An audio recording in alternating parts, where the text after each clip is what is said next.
मधुराधिपते अखिलम मधुरम, मधुराधिपते अखिलम मधुरम। तो श्री पद्मनाभ नाम के एक सुंदर व्यास थे कन्नौज में। ध्यान से सुनो, आपको कईयों को पता होगी, लाइव भी कई लोग सुन रहे हैं जो नाथद्वारा जाते हैं, सांवलिया सेठ जाते हैं और जयपुर जाते हैं। कभी अवसर मिले, लाइव जो सुन रहे हैं वो लोगों से हमारा निवेदन, कोटा भी आइए और कोटा में श्री मथुराधीश जी का दर्शन कीजिए।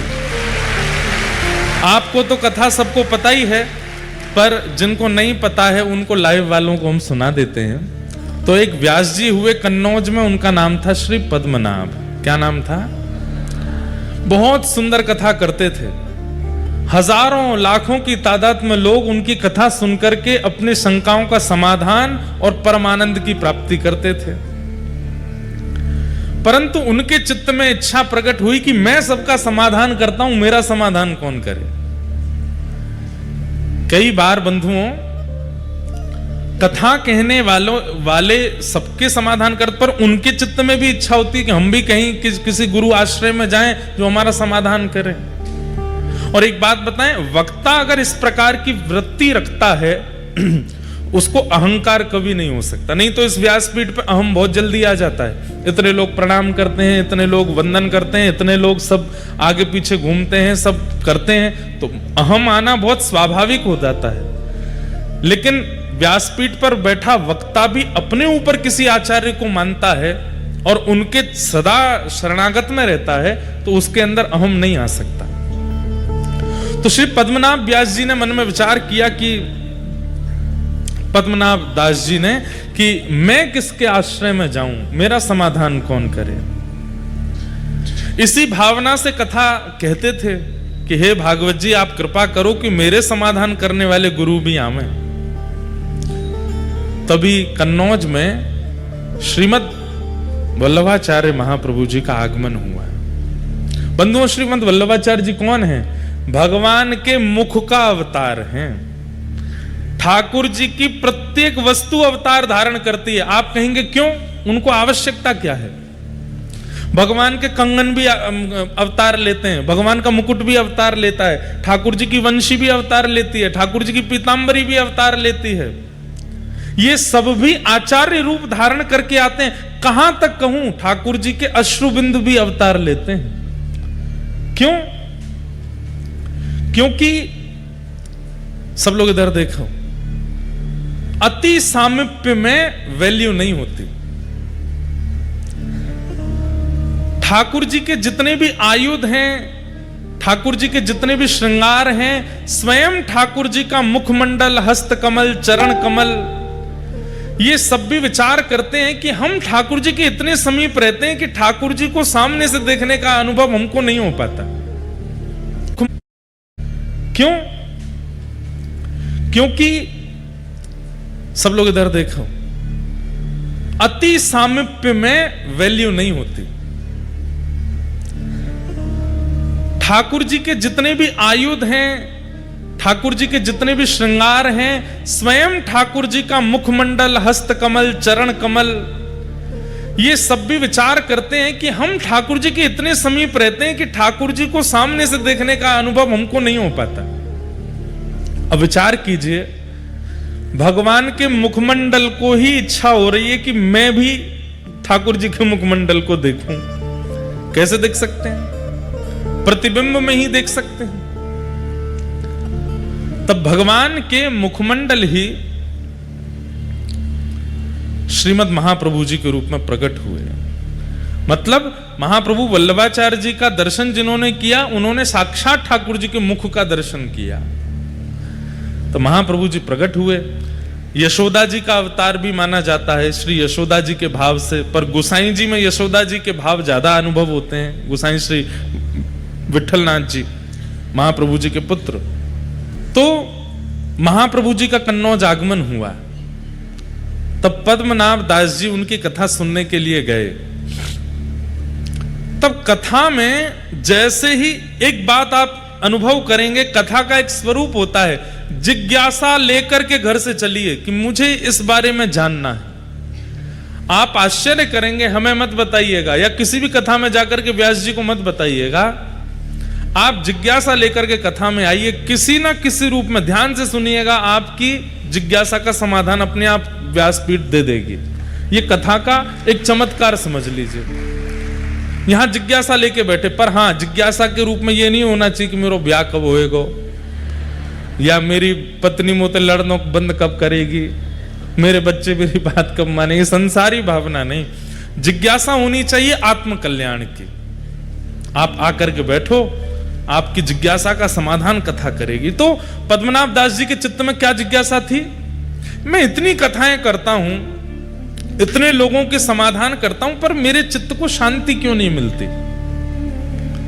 और आप इसी जिज्ञासा से आकर के जब कथा में बैठे, उसी समय महाप्रभु जी ने एक प्रसंग कहा, और प्रसंग में कहा कि भैया ठाकुर जी की सेवा करने वाले, ठाकुर जी की कथा सुनाने वाले, ठाकुर जी के समीप रहकर के किसी भी प्रकार की सेवा का क्रम करने वाले को अपनी जीविका के लिए ठाकुर जी का प्रयोग नहीं करना चाहिए। समझ में आई बात? ठाकुर जी सजा धजा के बैठा दिए कि लोग बागा में चढ़ावा चढ़ावे, तो उस चढ़ावे से मेरे घर चले, कथा करें, उस पर चढ़ावा आवे, उससे हमारा घर परिवार चले। ठाकुर जी जीविका नहीं होने चाहिए। कर भी लो अगर जीविका के रूप में, तो उसमें कोई दोष नहीं है। ठाकुर जी को तो प्रसन्नता ही होती है कि चलो भैया मोते तेरो घर चले तो चला ले, मोते अगर तेरो सब चले तो कर ले। लेकिन यदि किसी व्यक्ति को परम सुख की प्राप्ति करनी है, तो ठाकुर जी का क्रम अपनी जीविका के लिए ना करे। ये बात महाप्रभु जी कथा में कह रहे थे, और इसी बात को पद्मनाभ दास जी बैठ करके सुन रहे थे। पद्मनाभ दास जी बोले, मेरा तो पूरा घर कथा से ही चलता है, मेरा तो सब कुछ कथा से ही होता है। महाप्रभु जी इस बात को कह रहे हैं, तो मैं इसको पालन करके देखूं। दिक्कतें तो बढ़ जाएंगी, क्योंकि हमारा सर्वस्व कथा ही है, लेकिन आप इतने बड़े आचार्य चरण अगर इस बात को कह रहे हैं, तो एक बार पालन करके देखें। और उन्होंने उसी दिन प्रण ले लिया कि आज के बाद घर चलाने के लिए सत्यनारायण की कथा कर लेंगे, घर चलाने के लिए महाभारत की कथा कर लेंगे, रामायण की कथा कर लेंगे, पर भागवत जी की कथा अयाचक वृत्ति से होगी। हमारे संगी साथियों को देना हो तो दीजिए, हमको कुछ नहीं चाहिए। ये प्रण श्री पद्मनाभ दास जी ने धारण कर लिया। और ये भाव धारण करते ही आपने जैसे ही कथा कहना प्रारंभ किया, इतना परम शांति के अनुभव हुए, ऐसे ऐसे अनुभव ठाकुर जी के उनको होने लगे। समझ गए, बोले कि यही मेरे आचार्य हैं, जिनकी एक वाणी से मुझे परम समाधान मिला, यही मेरे गुरु हैं। गुरु कौन? गुरु वही जो हरि सो मिलावे, गुरु वही जो हरि की राह दिखावे, गुरु वही जो सब तज वृंदा विपिन बसावे। वो गुरु है। वो गुरु नहीं जिसके आश्रय में जाने से आप और संसार के हो गए, वो गुरु जिसके आश्रय में आने से, जिसकी वाणी सुनने से और संसार छूट गया, वो गुरु है। जिसकी वाणी, जिसकी उपस्थिति, जिसकी कथा ठाकुर जी के और समीप ले जावे, वो गुरु है। पद्मनाभ दास जी महाप्रभु जी के शरणागत हो गए और कहा कि प्रभु अब आप मुझे स्वीकार करो, मैं आपसे परम प्रसन्न हूं, आपने मेरे जीवन के समाधान कर दी, अब मैं परम आनंद में रहता हूं, भागवत जी बिल्कुल अयाचक वृत्ति से करता हूं और मुझे इतना सुख मिलता है। मेरे घर वालों को दिक्कत होती है, घर में धन नहीं जाता, थोड़े धन आदि की तंगी हो जाती है, लेकिन मुझे परम सुख मिलता है। और पद्मनाभ दास जी महाप्रभु जी के अनुयायी हो गए।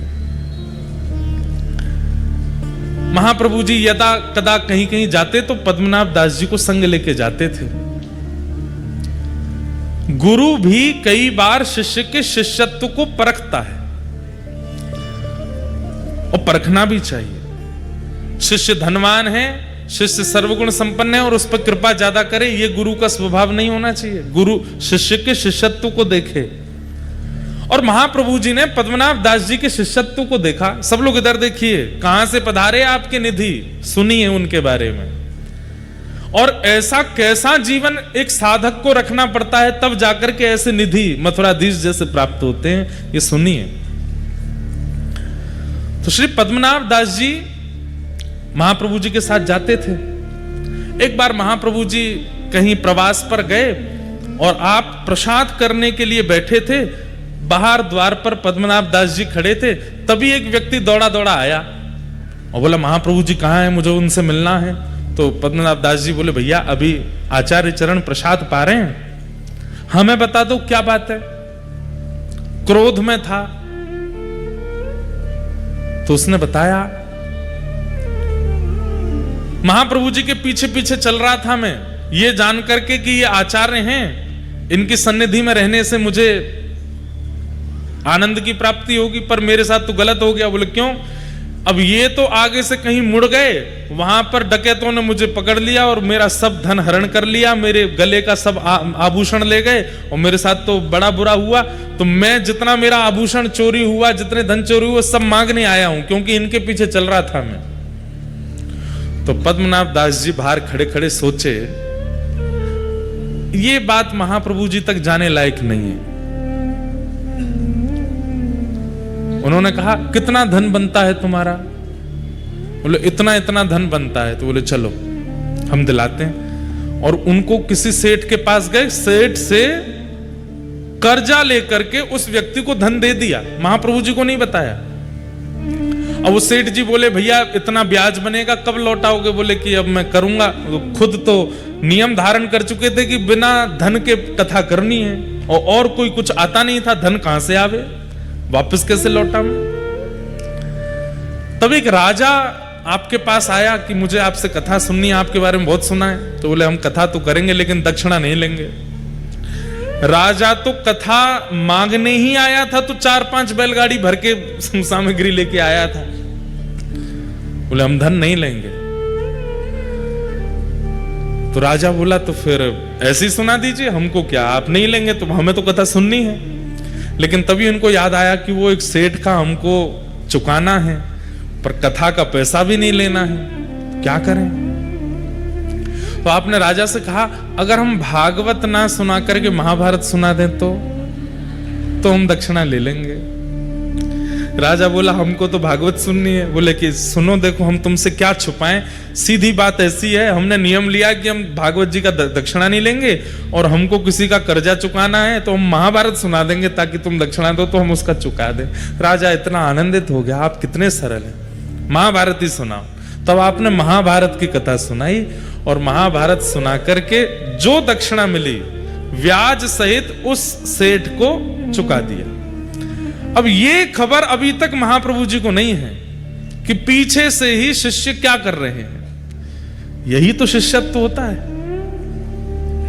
हम लोगों का शिष्यत्व कैसा कि हम गुरु जी के चरणार विंदों में कुछ अर्पित भी करते हैं तो 5 बार तो बता देते हैं, गुरु जी वहां से बनवाए, गुरु जी ये लेके आए, या गुरुदेव ऐसे ऐसी सेवा कर रहे हैं। गुरुदेव, अरे आपसे ना पता चले गुरुदेव को, कोई और जाकर के संकेत कर दे कि गुरुदेव आपके एक शिष्य हैं, वो तो ऐसी ऐसी सेवा करते हैं, ऐसा उत्सव करते हैं, ऐसा, तो गुरुदेव को जो प्रसन्नता होगी ना, वही प्रसन्नता ठाकुर जी की प्राप्ति कराएगा। प्रयास किया कीजिए कि आचार्य हमसे रीझ हैं, हम बताएं उससे नहीं, कोई और जाके संकेत कर दे। और उसमें भी ये भावना नहीं होनी चाहिए ये गुरु जी के बहुत पास रहता है, इसके सामने करूंगा तो ये बता देगा, नहीं, आपके अंदर ये भावना ही नहीं आवे। महाप्रभु जी के पास जब ये बात गई, महाप्रभु जी ने पद्मनाभ दास जी को बुलाया, बोले सुनो, वो एक व्यक्ति उस दिन लड़ रहा था द्वार पर आकर के, तुमने हमसे क्यों नहीं मिलवाया? बोले कि आप उस समय प्रसाद पा रहे थे। क्या कह रहा था वो? बोले वो कह रहा था कि आपके पीछे पीछे वो चल रहा था, आप कहीं गली में मुड़ गए, वो भटक गया तो डाकुओं ने उसको लूट लिया, उसका जो धन बनता है वो मांगने आया था। हमने कहा आप देखते अच्छे नहीं लगते, तो हमने ऐसे ऐसे करके उसका धन कर दिया और महाभारत की कथा करके दक्षिणा लेके ब्याज भी चुका दिया। महाप्रभु जी के नेत्र सजल हो गए, हृदय से लगा लिया, हम तुमसे बहुत प्रसन्न है, मांगो कुछ। तब आपके चित्त में इच्छा प्रकट हुई कि मुझे ठाकुर जी की सेवा मिले। आचार्य चरण, आप कृपा करके मुझे ठाकुर जी की निज सेवा प्रदान कर दीजिए। जैसे अन्य सेवक आपके अपने घर में नवनीत प्रियालाल जी की सेवा करते हैं, अन्य ठाकुरों की सेवा, चित्रपट की सेवा आदि आदि करते हैं, ऐसी मुझे भी आप एक सेवा प्रदान करें। पर मेरी एक इच्छा है, ध्यान से सुनिएगा, मेरी एक इच्छा है। बोले क्या? धृष्टता कर रहा हूं, क्षमा मांगते हुए प्रार्थना कर रहा हूं। मेरी इच्छा यह है कि मैं जिन ठाकुर की सेवा करूं वो स्वयं प्रकट हों, वो किसी मूर्तिकार के द्वारा बनाए गए या कहीं से पधराए गए ठाकुर जी नहीं, स्वयं प्रकट हो। जैसे वृंदावन में गोविंद देव जी प्रकट हुए, हमारे मदन मोहन जी प्रकट हुए, शालिग्राम जी से श्री राधारमण लाल जी प्रकट हुए, गिरिराज जी से श्रीनाथ जी प्रकट हुए, ऐसे ही नाथ स्वयंभू। अच्छा, स्वयंभू ठाकुर जी किन्हें माना जाता है? उनके लिए भी शास्त्रों में वर्णन है। पहला, पृथ्वी से प्रकट हों।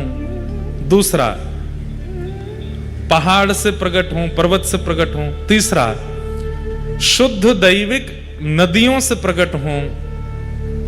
और चौथा, किसी वृक्ष की जड़ से प्रकट हों। ऐसे कुछ नियम हैं, उन्हीं को ही स्वयंभू ठाकुर जी माना। आजकल लोग बाग क्या करते हैं, पहले ही धर देते हैं नीचे जाके, वो हमारे घर से निकले हैं, हमारे घर की खुदाई में निकल आए ठाकुर जी, हमारे वहां पे निकले, जो निकले।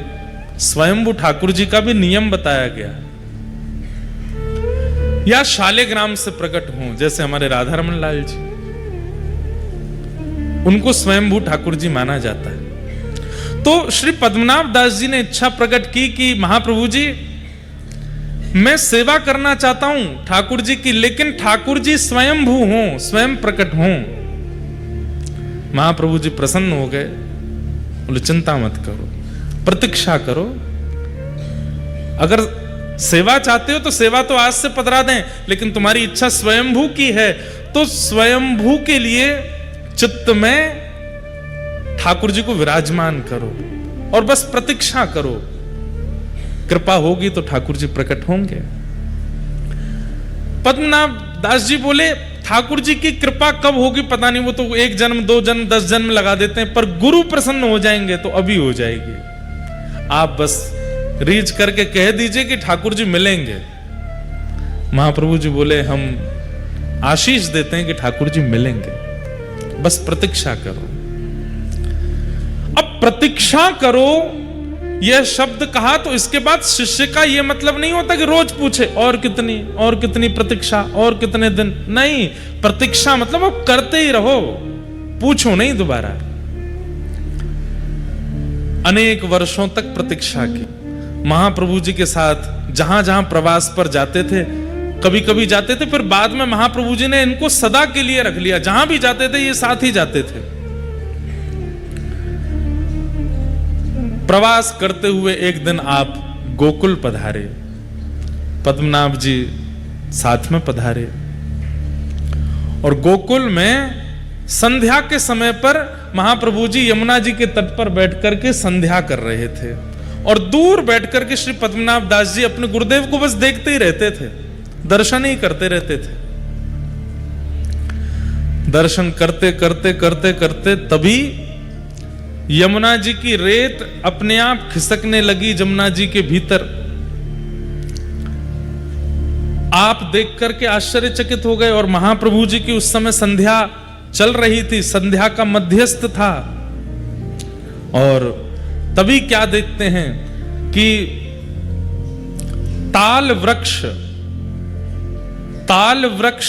के समान, 7 ताल वृक्षों के समान विशाल स्वरूप ठाकुर जी का शंख चक्र गदा पद्म धारण करके प्रकट हो गए हैं। बोलो मथुराधीश की।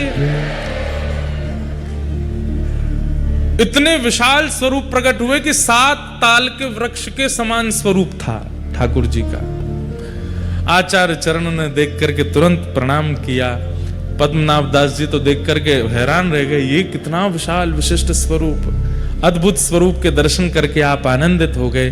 तभी महाप्रभु जी ने आज्ञा की कि निवेदन कियो, जय जय इतने बड़े बनकर के आए हो, कैसे सेवा करेंगे, नसैनी लगानी पड़ेगी मोह तक पहुंचवे के काजे, इतनो सब कैसे विस्तृत होएगा, इतना बड़ा आपको स्वरूप है, इतने बड़े मंदिर बनाने पड़ेंगे, थोड़ी कलयुग की प्रधानता है, आप थोड़ो सो ने हम अर्चकन पर ने ध्यान धरो और अपनो रूप ने सूक्ष्म करो। तब वही विशाल स्वरूप छोटे से बनकर के श्री महाप्रभु वल्लभाचार्य जी की गोद में पधारे और वही स्वरूप आज यहाँ कोटा में विराजमान। दूर खड़े खड़े नेत्र लाल हैं, नेत्रों से अश्रु गिर रहे हैं श्री पद्मनाभ दास जी के, हाथ जोड़ करके केवल कंपन हो रहा है। महाप्रभु जी मंद मुस्का करके कहते हैं, देखो तुम्हारी इच्छा आज पूर्ण भई और तुम्हारे लिए स्वयंभू ठाकुर जी श्री मथुराधीश प्रकट हुए हैं। नामकरण कर दिया, इनका नाम क्या बोले, मथुराधीश है। तब पद्मनाभ दास जी सन्मुख आकर के बैठ गए, बोले महाराज आपने इनका नाम मथुराधीश क्यों रखा? तब आचार्य चरण ने कहा कि देखो ये मथुरापुरी जो है ना, इसका मूल नाम मधुरापुरी है। जहां पर मधुर श्री कृष्ण का प्राकट्य हुआ वो मधुरा है, वो मथुरा अपभ्रंश होकर के और कुछ शास्त्रीय कारणों से उसका नाम मथुरा है, पर वास्तव में मधु नामक दैत्य को मारा था यहां पर, इसीलिए इसका नाम मधुरा है। और मधुरा के जो अधीश हैं वही मथुराधीश है, इसलिए इनका नाम मधुराधीश है। और आपने और निवेदन किया कि इनके स्वरूप के बारे में मुझे बताओ। तब महाप्रभु जी कहते हैं, गोद में बैठे हैं मथुराधीश जी, सामने पद्मनाभ दास जी बैठे हैं, कि तम अद्भुतम बालकमंबुजे क्षणम। ध्यान से सुनिएगा,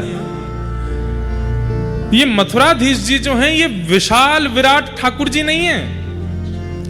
देवकी मैया के गर्भ से जब ठाकुर जी जन्मे, एक दिना के लाला जब थे श्री कृष्ण कंस के कारागृह में, तब उनका जैसा स्वरूप था वही स्वरूप है श्री मथुराधीश जी का। ये छोटे लाला ही हैं, छोटे लाला चार भुजा वाले हैं। तम अद्भुतम बालकमंबुजे क्षणम चतुर्भुजम शंख गदायुधायुधम श्रीवत्सलक्ष्मं गलसौभकौस्तुभम पीतांबरम सांद्रपयोध सौभगम।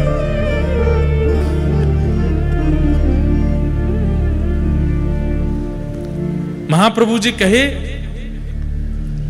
पद्मनाभ दास एक बार कहीं कथा में तुमने ठाकुर जी का प्राकट्य सुना था और ठाकुर जी के उस प्राकट्य को सुनकर के तुम इतने भावुक हो गए, इतने भावुक हो गए, उसी समय ठाकुर जी ने निश्चित कर लिया कि यही स्वरूप तुमको प्राप्त होगा, क्योंकि जिस स्वरूप को सुनकर के तुम इतने प्रेमवश हुए हो वही स्वरूप तुम्हारे पास आएगा, और वही स्वरूप आज आया है। देवकी मैया के गर्भ से जन्म लेते ही ठाकुर जी का जो स्वरूप है, छोटे से लाला हैं, शंख चक्र गदा पद्म हाथ में धारण किए हैं, वही लाला तुम्हारे लिए आए। शंख चक्र गदा पद्म का अर्थ क्या है बंधुओं? पृथ्वी, अग्नि, जल, वायु और आकाश, ये पंच तत्व हैं। बहुत ध्यान से सुनिए सब लोग, इधर देखो, इधर देखो, सुनो। भगवान के चतुर्भुज रूप में जो शंख है ये जल तत्व है। शंख का प्रादुर्भाव कहां से होता है? कहां से होता है? जल से होता है। तो जल तत्व के रूप में शंख विराजमान है। अग्नि तत्व के रूप में सुदर्शन चक्र विराजमान है, क्योंकि चक्र जब ठाकुर जी के हाथ से प्रकट होते हैं उस समय अग्नि के समान तेज प्रकट हो जाता है।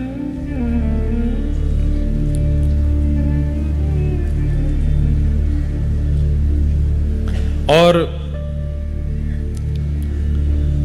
जो भूमि तत्व है उस भूमि तत्व से ठाकुर जी के हाथ में कमल विराजमान है।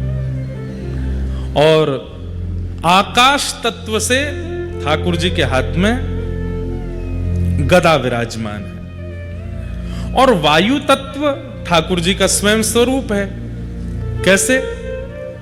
कोई भक्त पुकार ले तो बूंदी में प्रकट हो जाएंगे, कोई भक्त पुकार ले तो चित्तौड़गढ़ में प्रकट हो जाएंगे, कोई भक्त बुला ले तो गोवर्धन जी चले जाएंगे। वायु के समान जो यहां वहां यत्र तत्र भ्रमण करते रहें। कुम्मन दास जी बुलावे तो ठाकुर जी उनके पास चले जाएं, सूरदास जी बुलावे तो ठाकुर जी उनके पास पहुंच जाएं। एक ही दिन में हजारों भक्तों को एक साथ वायु के समान स्पर्श करा के दर्शन कराने की क्षमता ठाकुर जी रखते हैं। इसलिए वायु तत्व स्वयं ठाकुर जी हैं। और बाकी पृथ्वी, अग्नि, जल और आकाश, इन 4 तत्वों के रूप से ठाकुर जी के 4 आयुध विराजमान हैं। लेकिन निकुंज में जब आप प्रवेश करेंगे तो निकुंज में इनका अर्थ अलग है। निकुंज में कमल जो है वो श्री जी का स्वरूप है, श्री किशोरी जी है। और शंख जो है वो श्री जी की प्रधान सखियां ललिता, विशाखा आदि अष्ट सखियों का स्वरूप है। मतलब ठाकुर जी अपने आसपास हमें दिखाते हैं कि शंख चक्र गदा पद्म है, पर वास्तव में यहां श्री जी और सब प्रधान सखियां नित्य जैसे ही कपाट बंद होते हैं तो प्रकट हो जाते हैं, उनकी लीला में सहायक बन जाते हैं।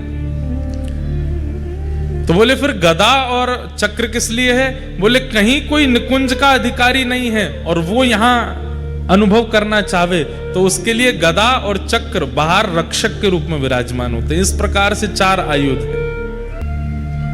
इस प्रकार महाप्रभु जी ने घंटों बैठ करके मथुराधीश जी को अपनी गोद में बैठा करके पद्मनाभ दास जी को प्रवचन किया। और फिर घड़ी आई, पद्मनाभ दास जी से कहा आओ और अपने ठाकुर जी स्वीकार करो। तब श्री पद्मनाभ दास जी के माथे श्री मथुराधीश जी विराजमान हुए। और जैसे ही आपने अपने घर में उनको विराजमान किया, महाप्रभु जी ने जैसे ही आज श्रृंगार में दर्शन किया श्री मथुराधीश जी का, निकल पड़े शब्द मुख से, अधरम मधुरम वदनम मधुरम,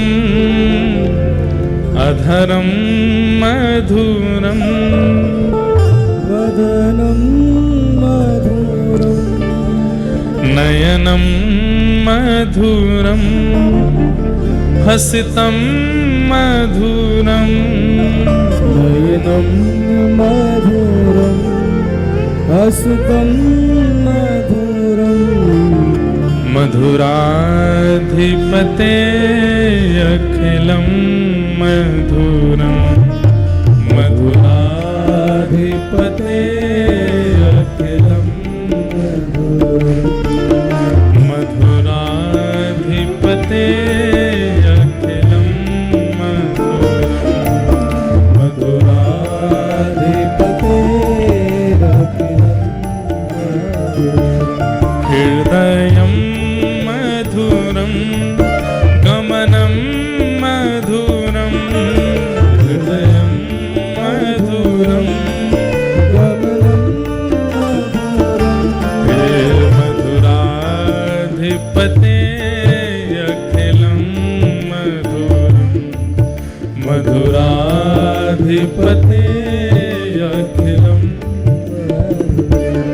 वचनम मधुरम चरितम मधुरम, वसनम मधुरम वलितम मधुरम, वचनम मधुरम चरितम मधुरम वसनं मधुरं वलितं मधुरं, वसनम मधुरम वलितम मधुरम, वसनम मधुरम आचलितम मधुरम, भ्रमितम मधुरम चरितम मधुरम,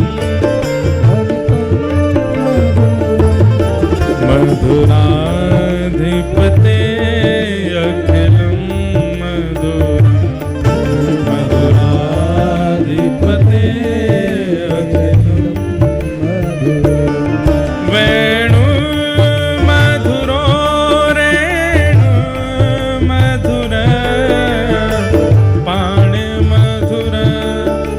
नादौ मधुरं वेणुर्मधुरो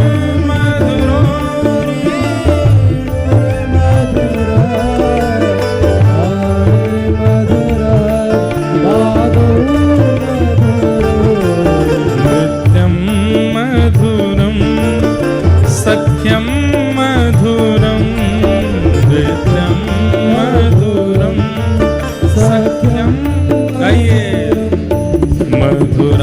मधुराधिपते अखिलं मधुरं मधुराधिपते अखिलं गीतं मधुरं पीतं मधुरं मुक्तं मधुरं सुप्तं मधुरं गीतं मधुरं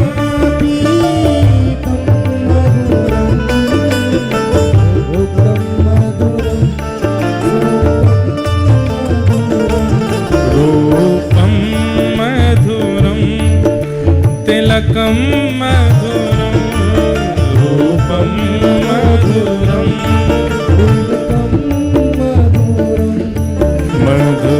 मधुराधिपते अखिलं मधुरं मधुराधिपते अखिलं अधरं मधुरं वदनं मधुरं अधरं मधुरं हे मधुराधिपते अखिलं मधुरं मधुराधिपते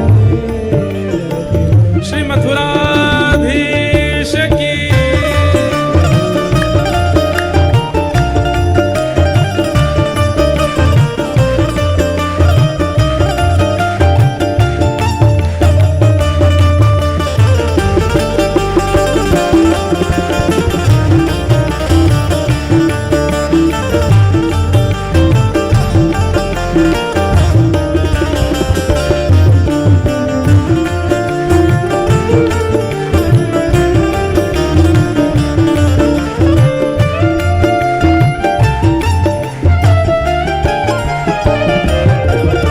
करणं मधुरं तरणं मधुरं हरणं मधुरं स्मरणं मधुरं करणं मधुरं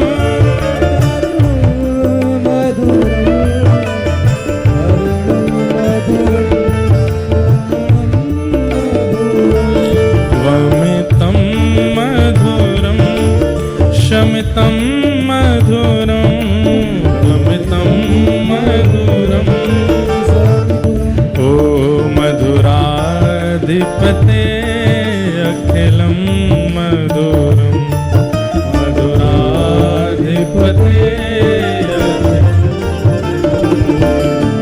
गुंजा मधुरा माला मधुरा यमुना मधुरा बीची मधुरा गुंजा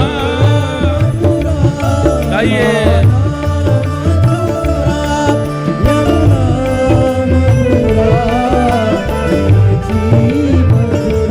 शलीलं मधुरं कमलं मधुरं शलीलं मधुरं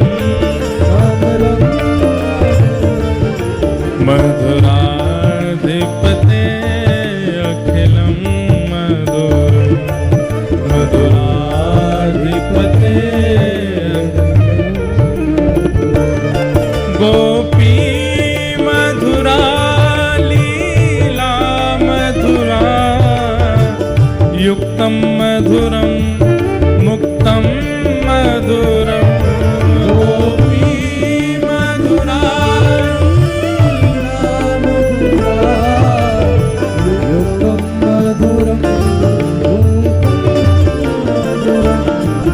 विष्टं मधुरं शिष्टं मधुरं विष्टं मधुरं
की जय, श्री मधुराधीश की।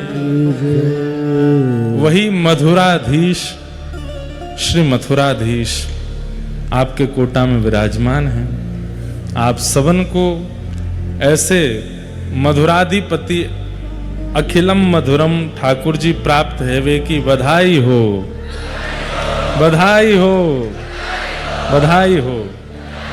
खूब खूब आपको बधाई जो ऐसे ठाकुर जी आपके नगर में विराज रहे हैं। जाए करो भैया, नित्य दर्शन करवे को नियम बन जाए तो नित्य जाओ, नित्य ना जा सको तो 2 दिना में जाओ, 2 दिना में ना जा सको तो 5 दिना में, नहीं तो हफ्ता में जाओ।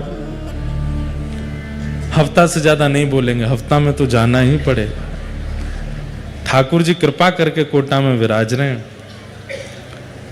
ऐसी सुंदर लीला आज हमने अनुभव की तो मन में भाव हुआ कि आज कथा में श्री मथुराधीश जी के प्राकट्य की कथा सुना करके ही नंदोत्सव में जाएंगे। कहते हैं यही पद्मनाभ जी ठाकुर जी को जब विराजमान किए तो अयाचक वृत्ति से तो हो गए थे, पहले से ही कुछ धन आदि लेते नहीं थे। मथुराधीश विराजमान है। अब ठाकुर जी की सेवा में तो अष्टयाम सेवा होती है, खूब रज रज के प्रसादी बनती है, खूब बढ़िया बढ़िया सामग्री बनाई जाती है, खूब बढ़िया पोशाक बनती है, तो धन की जरूरत तो होती है। तो एक समय आने पर ऐसी स्थिति हो गई श्री पद्मनाभ दास जी की कि मथुराधीश जी को भोग भी नहीं पधरा पा रहे थे। तब आपने क्या किया, केवल छोले थे आपके पास में, तो उन छोलों को ही पात्रों में रख देते थे और पात्र को ऊपर से ढक करके ठाकुर जी से कहते जय जय। आप सामग्री थोड़ी देखते हो, आप तो भाव देखते हो ना। अब सामग्री के लिए तो हम पर इतनी संपत्ति नहीं है, इतनी व्यवस्था नहीं है कि हम आपको विविध विविध सामग्री पवा सकें। अब ये छोले ही हैं, आप इनको स्वीकार करो। और आप छोले ढक करके और ऐसा भाव रखते जय जय। है सारे पात्रों में छोले ही, लेकिन भावना क्या कर देते, देखो कैसी बढ़िया कढ़ी बनी है जय जय, भोग लगाइयो प्रेम से। या में खीर पधराई है जय जय, ऊपर ते केसर डारी भैया प्रेम से पहियो। या में श्रीखंड है, या में मलाई रबड़ी है, या में ये साग है, या में ये सामग्री है, या में ये दूध घर की सामग्री है, ऐसी रोटी है, ऐसी पूड़ी है। ऐसी केवल भावना रखते थे और नेत्रों से अश्रु प्रवाह करते, बोले ठाकुर जी भावना को प्रसाद है, स्वीकार करो। कहते हैं भोग पधरा करके, छोले पधरा करके जाते, थोड़ी देर बाद में मंदिर में सुगंधी आने लगती कढ़ी की, थोड़ी देर में सुगंधी आती खीर की, थोड़ी देर में सुगंधी आती रबड़ी मालपुआ की। जो जो भावना वो धारण करते थे छोलों में से वैसी सुगंधी आने लगती। ठाकुर जी उसको वही भाव मान करके स्वीकार कर लेते थे। भाव बिना सब साधन झूठो, भाव बिना सब साधन झूठो, बिरथा सकल निधान। भाव के वश में है भगवान, भाव के वश में है भगवान। और हम सब प्रस्तुत करते हैं, केवल भाव ही नहीं करते। भाव की प्रस्तुति नहीं होती, बाकी सब प्रस्तुत होता है। भाव नहीं तो हर मंदिर में दीखत बस पाषाण। भाव होए तो जित देखूं तित प्रकट होए भगवान। भाव के वश में है भगवान। हमने भावना की, कई लोग ऐसा बोल जाते हैं, अरे आपका उत्सव चल रहा था, आपका वो बढ़िया बारिश हो गई, इंद्र ने सब मिटा दिया, इंद्र ने तो ऐसा विघ्न डाला। अरे विघ्न मानोगे तो विघ्न है। हमने क्या माना, ठाकुर जी आए हैं प्रकृति के रूप में, एक पूरा कथा पंडाल लेके बैठे हैं। भावना रखी, सबके मुख प्रसन्न हो गए, सब आनंदित हो गए और ठाकुर जी की भावना हो गई। भाव